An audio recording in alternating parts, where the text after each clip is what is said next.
જય શ્રી કૃષ્ણ, કેમ છો?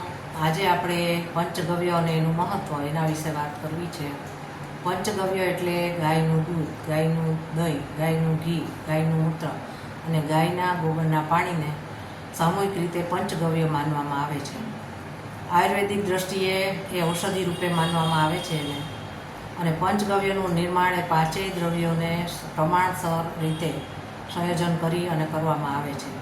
પંચગવ્ય દ્વારા રોગપ્રતિકાર શક્તિ વધારીને રોગોનો નાશ કરી શકાય છે. હવે ગાયનું દૂધ, ગાયના દૂધનો આપણે વિભિન્ન રીતે ઉપયોગ કરીએ છીએ. ગાયનું દૂધ એ સંપૂર્ણ આહાર છે. ગાયના દૂધમાં વિટામિન સી સિવાયના બધા જ ઔષધીય ગુણો રહેલા છે. ગાયનું દૂધ પચવામાં સરળ, પૌષ્ટિક અને ખૂબ લાભ કરનારું છે અને આયુષ્યવર્ધક છે.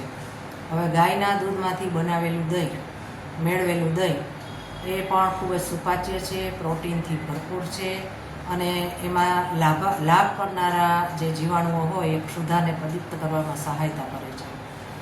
ગાયના દહીંમાંથી બનેલી છાશ પીવાથી પાચન શક્તિ મજબૂત બને છે. ગાયનું છાણ, ગાયનું ઘી એ ખૂબ જ અત્યંત પવિત્ર મનાય છે. એ ઓજોવર્ધક છે, શરીરને ઉત્સાહ વધારનાર છે, મગજને શાંત કરનાર છે અને ઉકળાટને શાંત કરનાર પણ છે. ગાયનું ઘી એ ઔષધીય રૂપે પણ ઉપયોગી છે, ઘાને રૂઝાવે છે. ગાયનું ઘી એ પૂજાપાઠમાં, ધાર્મિક અનુષ્ઠાનમાં વાતાવરણને શુદ્ધ કરવામાં ખૂબ ઉપયોગી થાય છે. હવે ગાયનું છાણ, ગાયનું છાણ એ પણ અત્યંત પવિત્ર માનવામાં આવે છે. જ્યારે ધાર્મિક કાર્ય કરવું હોય ત્યારે ભૂમિ ઉપર એટલે કે ભોય તળિયે ગાયના છાણને લીપવામાં આવે છે. એનાથી સૂક્ષ્મ જીવાણુઓનો નાશ થાય છે.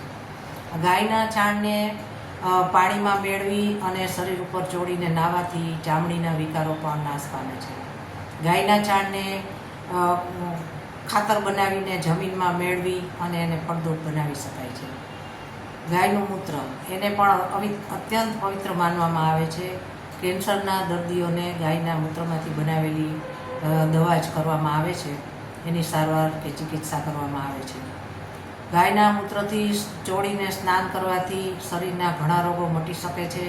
ગાયના મૂત્રને પીવાથી શરીર નિરોગી રહે છે. એના માટે પ્રથમ વારનું સવારનું મૂત્ર લેવામાં આવે છે, જેને ઝરણ કહે છે. આમ પંચગવ્યના પાંચેય દ્રવ્યોથી આપણા શરીરને આપણે નિરોગી રાખી શકીએ છીએ. શરીરની ઇમ્યુનિટીને ટકાવવા અને વધારવા માટે આ પંચગવ્યનો ઉપયોગ કરવાથી ઘણો લાભ મળે છે. તો જેને પણ જરૂર હોય એણે આ જરૂરથી આનો લાભ મેળવી શકાય છે. આ મારો વિડીયો ગમ્યો હોય તો લાઈક,